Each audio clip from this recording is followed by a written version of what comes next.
नमस्कार, मैं हूं मोहित राज दुबे। न्यूज नेशन पे आपका स्वागत है। आज हमारे साथ एक ऐसी हस्ती मौजूद है, अगर उसके बारे में हम बात करें कि 53 सालों से ज़्यादा भारतीय राजनीति में एक्टिव है। लगातार वो धुआंधार प्रचार कर रहे हैं, लगातार वो रैलियां कर रहे हैं। 14 बार वो चुनाव लड़ चुके हैं संसद का। जी हाँ, मल्लिकार्जुन खड़गे साहब, कांग्रेस के राष्ट्रीय अध्यक्ष मेरे साथ मौजूद हैं। सर, आपका न्यूज नेशन पे स्वागत है। हम देख रहे हैं खड़गे साहब, लगातार आप मेहनत कर रहे हैं, पूरे देश में जो है पसीना आप बहा रहे हैं। सवाल यह है कि मोदी जी भी प्रचार कर रहे हैं, प्रधानमंत्री नरेंद्र मोदी को, भारतीय जनता पार्टी को कैसे रोकेंगे आप? ये देखिए, एक तो ये है कि हम इस इलेक्शन में गठबंधन सभी पार्टियों से किए हैं। 26 पार्टियां मिलके हम लड़ रहे हैं। लड़ने का मकसद ये है कि सबको हम स्पेस देना और हमारे वोट बंटना नहीं, डिवाइड नहीं होना। इससे हमारी हमेशा हार होती थी बंटने से। लेकिन अब इस बार हम वोट का बंटवारा भी नहीं होना और सब मिलके लड़ना, इस मकसद से हम एक हुए हैं और हमको रिजल्ट उसका दिख रहा है कि हर जगह गठबंधन मजबूत दिख रहा है और हम इस बार जीतने वाले हैं। कोई कुछ भी बोलने दो, लेकिन जिस ढंग से मोदी जी चुनाव लड़ रहे, शायद कोई प्राइम मिनिस्टर इस ढंग की इलेक्शन नहीं लड़े। एक तो खुद होके, वो हमारे पास एक कहावत है, पैर खुंदल के झगड़ा निकालना। तो हमेशा वो झगड़े की बात करते हैं और हिंदू मुसलमान की बात करते हैं, और जो चीजें पॉलिटिक्स में नहीं बोलना चाहिए वो चीजें बोलकर लोगों को उचकाते हैं और भड़काने के बाद फिर वो क्वेश्चन पूछते हैं, मैं इसलिए ऐसा कहा, मैं उसलिए ऐसा कहा। यानी एक प्राइम मिनिस्टर चुनाव शांति के साथ होने के बजाय चुनाव को वो उलट पलट करने के लिए अंड का संड बोल देते हैं। यह अच्छी बात नहीं है। और लोग अब 10 साल में उनके काम को देखे हैं और हम भी उनसे कई बार पब्लिक मीटिंग में ओपनली पूछे हैं, भाई अपने काम बोलकर आप वोट लो। आप कहीं बोल रहे हैं मुसलमानों की बात कर रहे हैं, कहीं SC ST की बात करके तुम्हारे रिजर्वेशन खत्म करने वाले हैं कांग्रेस वाले। अरे कांग्रेस वाले तो लाए, तुम लोगों ने अपोज किया जी। और तुम्हारा पिछला इतिहास है कि आप लोग कभी भी SC ST को, OBC को सपोर्ट नहीं किया, लेकिन बार बार तुमने लोगों को उचकाने के लिए, भड़काने के लिए आप ये बोलते रहे। तो हम इस इश्यू को भी, मुद्दे को लोगों को समझाए हैं। भाई इलेक्शन में मोदी साहब जो बोल रहे हैं कि दलित और बैकवर्ड क्लास को उनका रिजर्वेशन मैं खत्म नहीं करूंगा, खत्म होने नहीं दूंगा, कर रहे हैं कौन? आप कर रहे हैं, इसलिए हम बोल रहे हैं। नहीं, वो तो ये कह रहे हैं कि आप OBC का आरक्षण काट कर मुसलमानों को दे देंगे। यही बोल रहा हूं ना मैं, ये सब भड़काने की बातें हैं और भड़काने की बातें करके दो कौमों में झगड़ा लगाने की बात वो करते हैं। फिर एक तरफ करते हैं कि मुसलमान मेरे साथ है और मैं उनके घर जाके खाना भी खाता था, वो सब करता था। बहुत से मुसलमानों को मैं बैकवर्ड लिस्ट में डाला हूँ, वो कहे नहीं लेकिन उनका लिस्ट तो कहता है। तो ऐसी बातें कहते हैं, इससे क्या होता है, लोगों में एक कंफ्यूजन क्रिएट करने की कोशिश वो करते हैं। लेकिन नहीं, लोग होशियार हैं, लोग समझदार हैं, इस बार उनके झांसे में नहीं आने वाले। पहले शुरू में उन्हें 15 लाख का, 2 करोड़ नौकरियों का, किसानों की आमदनी बढ़ाने का और MSP बढ़ाने का, और किसानों की जो फर्टिलाइजर है, ट्रैक्टर है, GST निकल, ऐसी बातें बहुत से बोले, लेकिन काम किया उन्होंने उल्टी कामें की। तो इसलिए उनका अब इस बार चलने वाला नहीं। हम मेजॉरिटी में आएंगे और जो वायदे हमने किए हैं, जो हमारे 5 न्याय है, राहुल गांधी जी ने और हमने मिलके जो एक गारंटी कार्ड हम तैयार किए, 5 हमारे न्याय हैं, जो एक युवा न्याय है, नारी न्याय है, श्रमिक न्याय है, किसान न्याय है और एक अपना हिस्सेदारी न्याय। ये 5 न्याय हमने जनता को ओपनली बोला और हम इसको एक एक करके निभाने वाले हैं। और खास करके जो नारी न्याय है और किसानों का है, ये युवाओं का, ये तो पहले ही हम जी। और बाकी का श्रमिक न्याय जो है वो तो नरेगा के बारे में हमने बोला है, और दूसरे कानून जो इन्होंने लेबर लॉस एनेक्ट किए और जो मजदूरों का भरोसा उड़ गया है, वो सभी हम कर देंगे। इसीलिए जो उन्होंने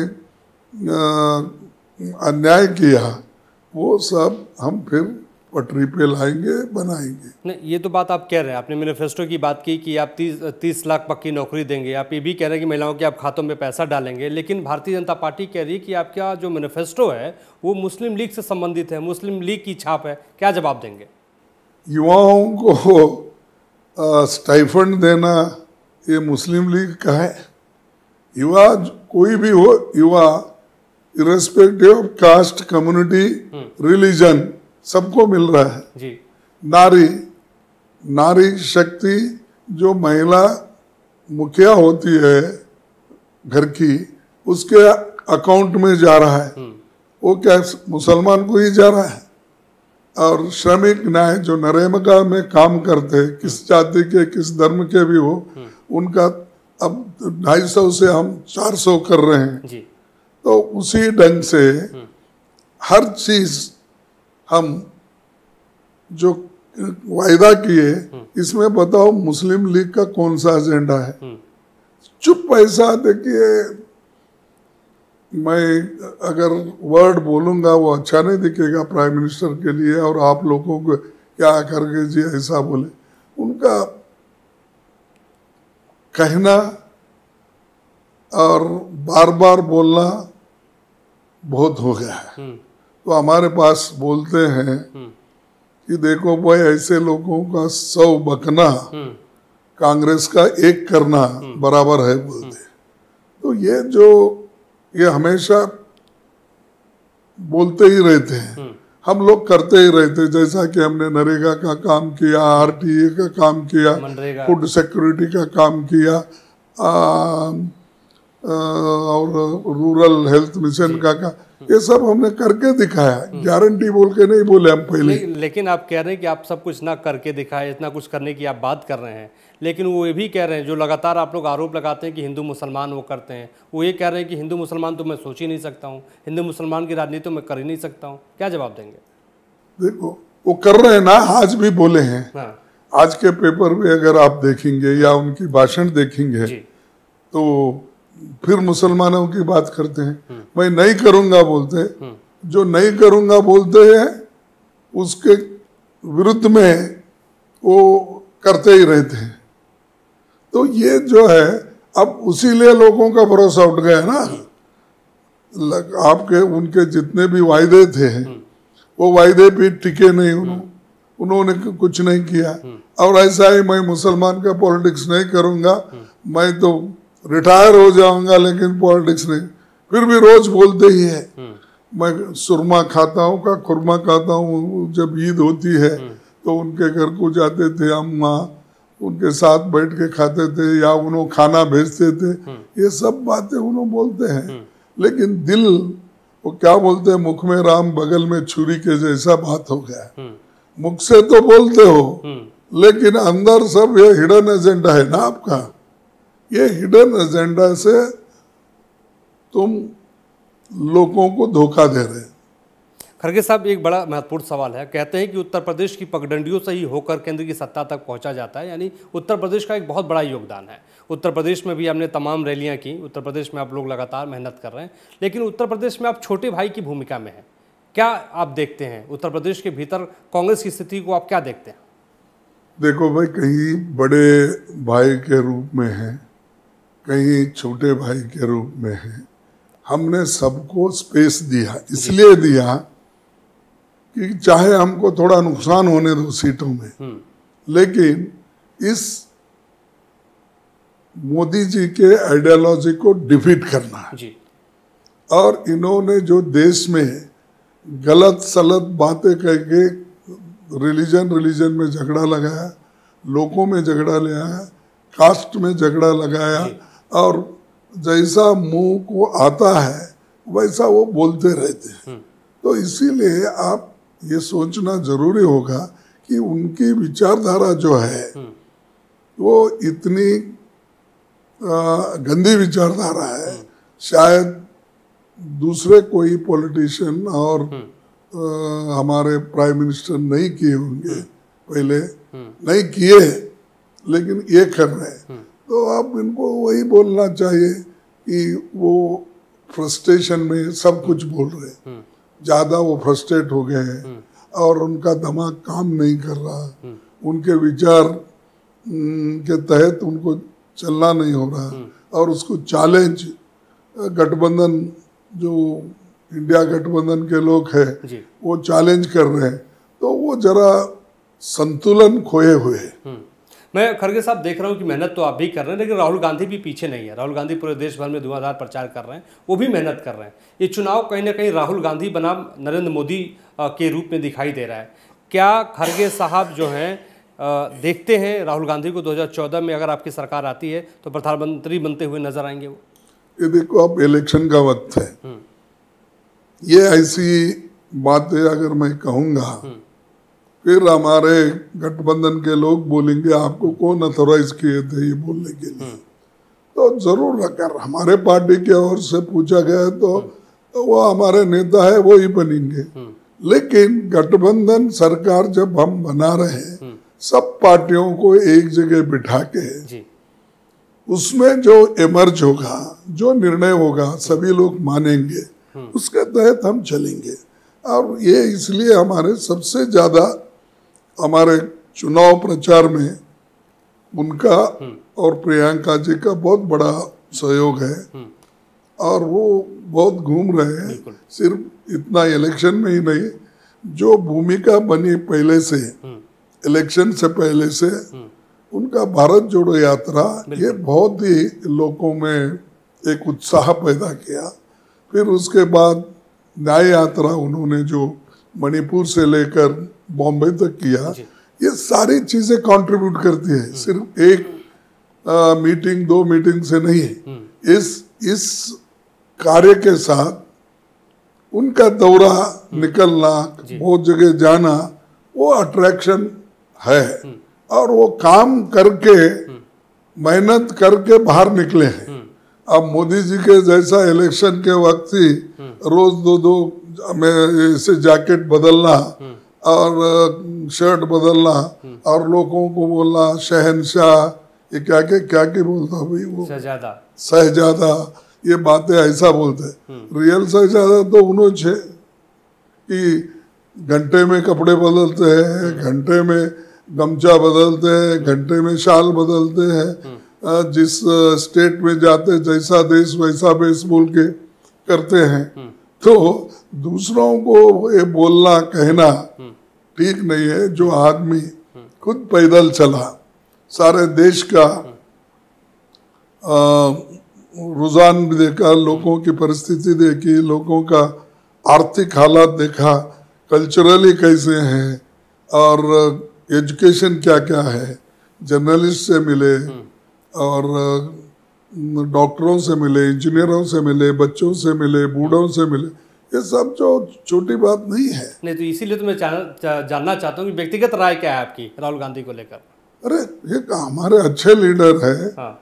और वो हमेशा हमारे साथ है। अगर उनका साथ अगर नहीं है, बनते हुए देखना चाहते हैं। सुनो, देखो गड़बड़ मत करो। देखिए जो चीजें जहाँ बोलना है उसी लिए बोला मैं। गठबंधन से हम लड़ रहे हैं। अब जो चीज यहाँ पर मैं बोल सकता हूँ वो बोलूंगा। देखिए उन तो हमारे लीडर्स, और उनके बगैर पार्टी का बहुत बड़ा फेस कोई नहीं है जी। जो हमारी लीडर सोनिया गांधी जी ने ऐसा एक, उन्होंने तो विशाल हृदय है और उन्होंने तो पार्टी को इतनी मजबूती लाई, और वो खुद उनका हेल्थ अच्छा नहीं है तो भी वो हमेशा पार्टी की फिक्र करती है जी। और लोगों को सलाह देती है। और मुझे तो गर्व है कि एक हमारे पर उनका इनका आशीर्वाद है कि उन्होंने अगर हम कुछ कोई सलाह पूछे तो फौरन उसको जवाब भी देते हैं और सलाह भी देते हैं। इससे क्या होता है कि एक माहौल अच्छा तैयार होता पार्टी में। और राहुल गांधी भी वैसा ही करते हैं। जब हमारे को कुछ उनसे मदद होना, कुछ सलाह लेना है, जब हम बात करते हैं तो इजीली वो मान जाते हैं। ऐसा ही मनवा बोलिए आप इसको, नड्डा को, मोदी जी को मनवा बोलो या बैठ के बात करो बोलो, जैसा हम लोग करते हैं। और हम लोग एक जगह बैठते हैं, चर्चा करते हैं, फिर हम अगर उनकी बात कुछ अच्छी आई तो हम मानते हैं, हमारी बात कुछ अच्छी है तो वो मानते हैं। इसका मतलब हमारे पास म्यूचुअल अंडरस्टैंडिंग है और गिव एंड टेक विचारों का है, आदान प्रदान होता है। तो उनके पास वो नहीं है। आप मोदी को और नड्डा को राहुल जी को और नड्डा को कंपेयर करेंगे और जो राहुल जी काम कर रहे हैं, जरूर वो फल मिलेगा। लेकिन इस वक्त हम गठबंधन में जी पड़े हुए। लेकिन खड़गे साहब, सवाल ये भी है, हम 21 दिनों तक लगातार अमेठी में थे, रायबरेली में थे, और इसमें कोई शक नहीं, आपकी और राहुल गांधी की ट्यूनिंग बहुत अच्छी दिखती है, मंच पर भी दिखती है और मीटिंग्स पे भी दिखती है। राहुल गांधी विरासत, खासतौर पे सोनिया गांधी ने कहा कि मैं चिट्ठी लिख रही हूँ और ये मैं अपना परिवार और अपनी विरासत राहुल गांधी को दे रही हूँ। रायबरेली भेजना, मल्लिकार्जुन खड़गे साहब क्या सोचते हैं, राहुल गांधी के लिए सेफ सीट थी इसलिए भेजा गया? नहीं, ये क्या है, देखो रायबरेली में हम उनको रिक्वेस्ट किया और वहाँ का जनता का भी रिक्वेस्ट था। तो हम मैडम गांधी से रिक्वेस्ट किए, वहाँ के लोग भी किए, हमारे कार्यकर्ता भी नहीं, कि जो सीट खाली है रायबरेली, उस सीट पे हमारे राहुल गांधी जी लड़ना चाहिए। और अगर वो लड़ते हैं तो पूरा देश में उसका फायदा होता है। तो उन्होंने हमारे सबकी राय देखकर और सभी ने मिलके उनको वहाँ पर लड़ने के लिए नहीं, जीतने के लिए खड़ा किया गया। तब उन्होंने खुशी से माना, चलो सबकी राय ये है तो मैं यहाँ से जीत के आऊँगा, लड़ूंगा। तो वो लड़ रहे हैं, उसमें कोई शक नहीं। प्रेशर फ्रॉम पब्लिक और प्रेशर फ्रॉम और पार्टी लीडर्स, उन्होंने रेडी हो गए। वो भी पहले दो माइंड में इसलिए थे कि लोग क्या बोलेंगे, मैं यहाँ भी लड़ूंगा वहाँ भी लड़ूंगा, वो ये। तो उसीलिए हम बोले वो कुछ नहीं, ऐसे बहुत से उदाहरण हमारे पास हैं जी, एक एक सीट, दो दो सीट, कई लोग तो तीन तीन सीट मोदी जी भी लड़े, आडवाणी जी भी लड़े थे। अब मोदी जी जो लड़ते वो एक्सेप्शन है देश में, उनके बराबर का कोई और नहीं है रहता।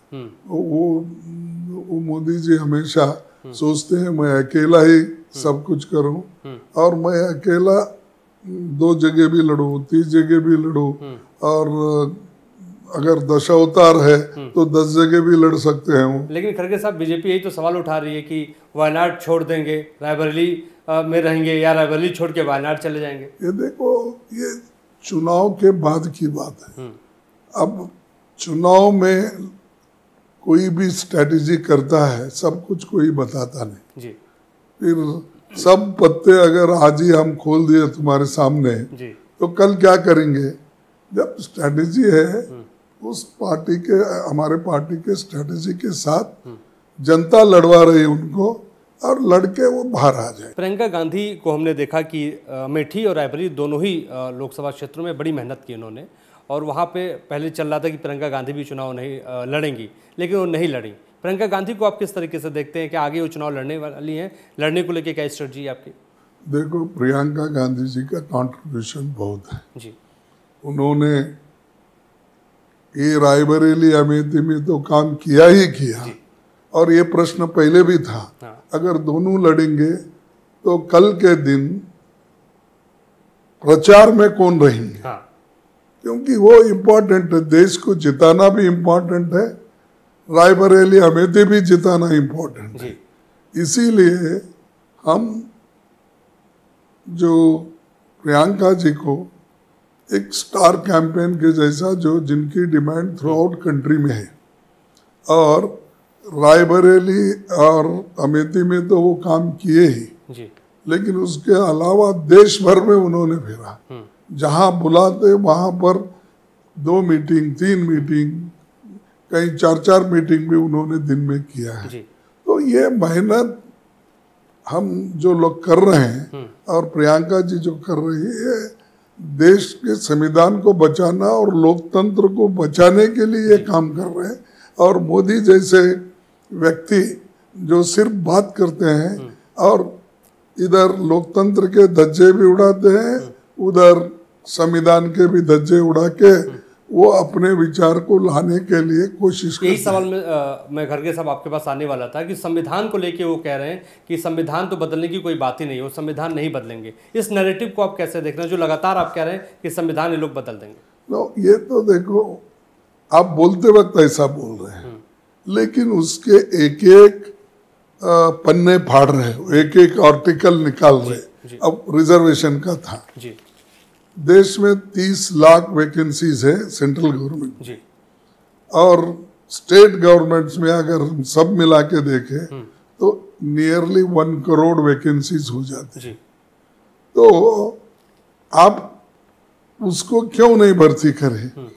संविधान में तो प्रोविजन है और वो सैंक्शन पोस्ट है जी।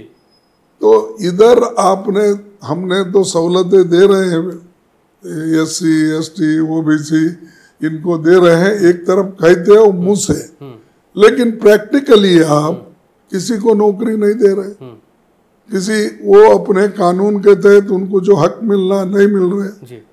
और ये तो छोड़ो, सबसे बड़े एम्प्लॉयमेंट देने वाला रेलवे, उसके भी वहां पर भी रिक्रूटमेंट बंद है, यूनिवर्सिटीज में बंद है, और यूनिवर्सिटीज में अपने को जो लोग होना उसको वाइस चांसलर बना रहे हैं। वहां पर प्रोफेसर्स अपने लोगों को लाके, विचारधारा के लोगों को लाके आप बिठा रहे। यही तो ना अंदर से एजुकेशन में हाथ डाल रहे हैं आप। जो वीकर सेक्शंस को मजबूती मिलती थी वैसा एजुकेशन था, आज तुम्हारे विचारधारा के लोगों को वहाँ घुस रहे। और पार्लियामेंट में भी, आप सेक्रेटरिएट में भी ऐसे लोगों को बिठा रहे कि उनके विचारधारा के लोग वहाँ बैठकर किस आदमी को कौन से जगह पे बिठाना, सेक्रेटरी किसको बनाना, ज्वाइंट सेक्रेटरी किसको बनाना, ये जो काम आप कर रहे हैं इंटरनली, ये रिजर्वेशन खत्म करने के लिए तो कर रहे हैं। अगर यूनिवर्सिटी में किसी को प्रोफेसर बनना है, आप रिक्रूट ही नहीं करे तो क्या प्रोफेसर पे जाता है? कहाँ में वाइस चांसलर बनेगा वो? तो ये इनडायरेक्ट तरीका है कि कॉन्स्टिट्यूशन को खत्म करने का, तो वो हम होने नहीं देंगे। खड़गे साहब, चलते चलते एक दो सवाल छोटे छोटे आपसे पूछ लूं कि भारतीय जनता पार्टी खासतौर पे लगातार ये कह रही है और आप पे आरोप लगा रही है कि जब राम जन्मभूमि का शिलान्यास किया गया, मंदिर जब बना वहाँ पे, तो आप लोग नहीं गए। भारतीय जनता पार्टी कह रही है कि हम राम को लाए हैं, जनता हमको लाएगी। क्या जवाब देंगे उनको आप? नहीं, किनको इन्विटेशन दिए थे? वो बोल रहे थे कि हमने खड़गे साहब को भेजा था। हाँ, खड़गे जी को भेजा, सोनिया गांधी को भेजा। क्या ऑल अपोजिशन पार्टी की मीटिंग थी वहाँ कि कांग्रेस को हमने दिया था या नहीं? अरे जो श्रद्धा है, श्रद्धा के अनुरूप लोग जाते हैं। कोई उस दिन गया, कोई दूसरे दिन जाएगा, कोई और तीसरे दिन जाएगा। तुम क्या गुत्ता लिए? तुम जब रहते हो तभी हम जाना? क्या तुम बड़े पुजारी हो वहाँ के? क्या महंत हो? ये वहाँ के ट्रस्ट वालों ने, लोगों ने किया है और उन लोगों को अधिकार है हमको पूछने का और हम जवाब देंगे उसका। लेकिन हमारे लोगों को तो हमने बोला कि हर लोग वहाँ पर जा सकते हैं। आपके पार्टी के कई लोग गए, जिनकी श्रद्धा है वो तो जा सकते हैं। बाकी के लोग नेक्स्ट डे जाएंगे, नेक्स्ट मंथ जाएंगे, इलेक्शन होने जीतने के बाद जाएंगे। तो ये सारी चीजें श्रद्धा की है, इसको तुम पॉलिटिकली क्यों उठा रहे हो? पॉलिटिकल फायदा क्यों ले रहे हो इसका? आप बोलो। ये कभी कभी ये भी भाषा बोलते हैं उन्होंने, जो हमारे फ्री राइस ले रहे हैं। मुद्दा और उठा रही है, कह रही कि आम आदमी पार्टी के साथ दिल्ली में गलबहियां कर रहे हैं और पंजाब में कह रहे हैं कि मैं तुमको छोड़ूंगा नहीं। तो देखो, स्टेट वाइज हमने अलायंस किया, चंद जगह हम आपके साथ जो अलायंस किए वो सिर्फ दिल्ली में किए, और हमने एक दो सीट भी छोड़ी है जहां पर, जैसा कि गुजरात है और जगह है, ऐसा एक दो सीटें हम दिए हैं। अब कम्युनिस्ट के हमारा भी ऐसा ही होता है, बहुत से जगह वो अलायंस रहे तो भी अब हम केरला में लड़ते हैं।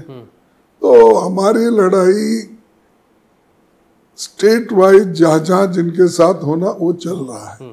तुम वो मुद्दा लेके क्या करने वाले हैं कि हम वहाँ तुमको जगह देना? पंजाब में हम कहाँ हैं? नंबर 2 पे है। तुम कहाँ हैं? नंबर 3 पे हो। तो नंबर 2 का जगह आपको देना, नंबर 1 में जा रहे हैं हम वहाँ, कहाँ? पंजाब में, वो जगह आपको देना। तो ये हमारी लड़ाई कहाँ है? वो लड़ रहे हैं हम, वहाँ जीत रहे हैं हम। हमारी लड़ाई पंजाब की जो है वो लड़ाई आपके साथ है, हम लड़ेंगे, जीतेंगे। तुम कहाँ है? तुम्हारा कहीं भी नंबर ही नहीं है ना। हम हमारे को क्यों क्रिटिसाइज करते, टीका करते? सर, एक आखिरी सवाल मैं पूछूंगा आपसे कि इंडिया गठबंधन कितनी सीटें जीत रही है, कितनी सीटों पे आप लोग जो है दावा कर रहे हैं? ये देखिए, बीजेपी को रोकने के लिए, मोदी को सत्ता से बाहर रखने के लिए जितने सीट चाहिए वो हम जीतेंगे। इसका मतलब 273 से ज्यादा ही जीतना, कम तो नहीं। तो वो हम उतना सीट जीतेंगे, जीत कर दिखाएंगे और मोदी साहब नेचुरली सत्ता से हट जाएंगे। सर, बहुत बहुत शुक्रिया हमसे बातचीत करने के लिए। न्यूज़ नेशन से आपने बातचीत की। तो खड़गे साहब लगातार धुआंधार प्रचार कर रहे हैं। 6ठे चरण का मतदान हो चुका है। 7वें चरण को लेकर पूरी ताकत भारतीय जनता पार्टी की बात करें या कांग्रेस की बात करें, खड़गे साहब पूरे देश में प्रचार कर रहे हैं। राहुल गांधी भी पीछे नहीं है। लेकिन जब नतीजे आएंगे तो पता चल जाएगा कि जनता जनार्दन ने किसे अपना आशीर्वाद दिया है। मुझे इजाज़त दीजिए, नमस्कार।